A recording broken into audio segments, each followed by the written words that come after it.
Good Morning Business. Business Plan. Il est 7h43 sur BFM Business. Alors, ce sont des chiffres qu'on surveille partout comme le lait sur le feu. Nous, à BFM Business, évidemment, la façon dont les défaillances d'entreprises évoluent en France. Et c'est le cabinet Altares qui vient nous donner ces derniers chiffres. On est en ligne pour en parler avec Thierry Millon, directeur des études d'Altares. Bonjour Thierry, merci d'être avec nous quelques minutes ce matin sur BFM Business. Donc, le chiffre, je le donne. Premier trimestre 2023, un peu plus de 14 000 défaillances d'entreprises. Vous dites deux choses. Un, c'est 44% de plus par rapport à la même période de l'an dernier, mais ça s'explique. Deux, ça ne fait finalement que nous ramener dans la moyenne de ce qu'était la période pré-Covid. C'est ça, Thierry Millon, en gros, les deux messages. Absolument. Je pense qu'à la fois, il faut être attentif aux tendances qui sont fortes. Vous l'avez rappelé, plus 44%.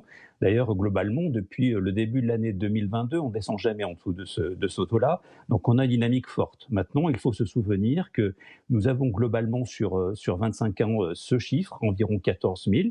Donc, on n'est pas sur une situation de forte inquiétude. En revanche, parce que la tendance est forte, il faut évidemment se préparer à ce que ça continue et que ce soit particulièrement sévère sur certains métiers et ou tailles d'entreprise. Alors, taille d'entreprise, c'est assez clair, c'est les TPE, c'est 92% des entreprises qui vont être en situation de défaillance. Sur les secteurs, on est sur quoi précisément ? Alors, si vous me permettez, sur les tailles d'entreprise, c'est pas aussi simple que ça en fait. Nous avons naturellement beaucoup de TPE qui sont concernés parce que c'est le reflet, c'est le miroir de notre tissu économique.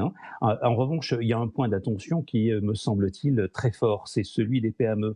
Les PME avaient déjà en début d'année 2022 donné des signes de fragilité et le dernier trimestre de l'année 2022 avait été relativement mauvais.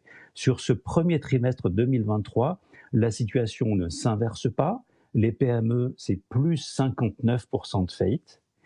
Un chiffre que nous n'avons jamais vu depuis 2015. 1125 PME ont été aujourd'hui placées en redressement ou liquidation judiciaire. Donc c'est d'autant plus important que ce sont des structures naturellement employeurs et donc qui par conséquent menacent davantage d'emplois lorsqu'elles ferment. Vous dites en année pleine, on va être aux alentours de au moins 55 000 défaillances d'entreprises, malheureusement Thierry, ce qui est un petit peu effectivement le rythme qui était celui des années précédant le Covid. Au moment où on en parlait tout à l'heure, les URSSAF reprennent au rythme naturel leurs assignations. Est-ce que vous pensez qu'il faudrait que les URSSAF continuent à faire preuve d'un petit peu de modération, comme ce qu'on a vu notamment après le Covid en 2020 notamment ?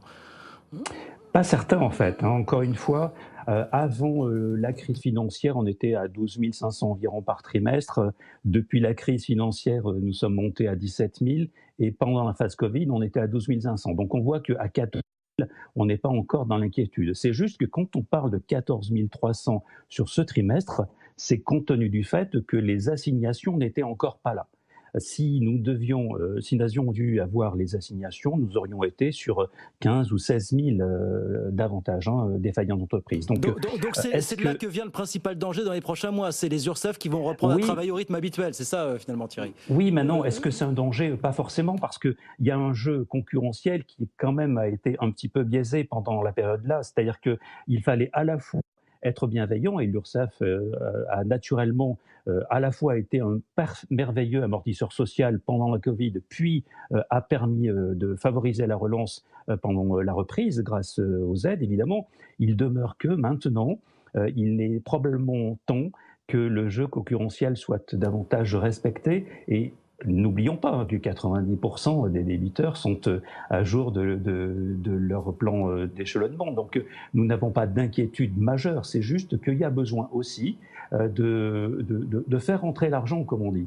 Il y a besoin pour les URSSAF de refinancer l'activité et elles ne peuvent le faire naturellement que si elles ont préalablement recouvré. Mais clairement, on peut dire que ces entreprises-là devaient péricliter avant le Covid et que ça n'a fait que se déplacer. On peut dire ça ou c'est trop simple ? C'est un peu simple parce qu'il y en a naturellement, il y a des entreprises qui étaient fragiles avant la Covid et qui sont déjà tombées ou qui ont tenu grâce aux aides et qui naturellement sont rattrapées avec l'arrêt des aides. Pour autant, il y a aussi des entreprises qui étaient fragilisées avant la Covid et qui, grâce aux aides, ont pu se refaire une santé. Elles ont pu utiliser l'argent pour investir et naturellement être en capacité de tenter de rebondir sur la reprise, notamment à partir de 2021. Il demeure que, depuis, il y a eu 2022, avec des points de tension extrêmement forts, avec en particulier la crise ukrainienne, l'inflation et puis la crise énergétique en fin d'exercice. Donc ça fait un peu beaucoup quand même pour ces entreprises-là, surtout dans les secteurs qui sont à la fois et ou énergivores et ou très concernés par les tensions. Je pense par exemple à l'industrie mécanique, mais aussi aux activités de B2C, puisque les acteurs qui sont à destination du consommateur sont naturellement encore aujourd'hui les premiers concernés. On a 30 secondes, Thierry. Est-ce qu'il y a un problème aujourd'hui autour de la dette Covid et des modalités de remboursement du PGE? Est-ce qu'il faudrait que l'État revoie un peu sa façon d'appréhender ça finalement? Alors, naturellement, quand on observe qu'il y a beaucoup de PME qui tombent, c'est aussi essayer de comprendre pourquoi est-ce qu'elles tombent. Et elles tombent naturellement parce que le niveau d'activité attendu pour répondre de la dette Covid est insuffisant. On a à la fois un effet de ciseau défavorable où le revenu augmente, mais pas suffisamment, alors qu'il faut naturellement que les marges soient plus confortables pour honorer à la fois les PGE, mais aussi les remboursements financiers qui étaient préalablement contractés, mais aussi naturellement la dette sociale. Donc oui, il y a un effet de rattrapage de la dette Covid sur en particulier les PME qui est très sensible sur ce premier trimestre 2023 et qui le sera encore davantage sur le T2. Et ben voilà pour ces chiffres Altares qui donc ont été communiqués hier soir. Voilà, prudence pour les prochains mois. Merci beaucoup Thierry Millon, merci directeur des études d'Altares. Merci d'avoir été avec nous ce matin sur BFM Business.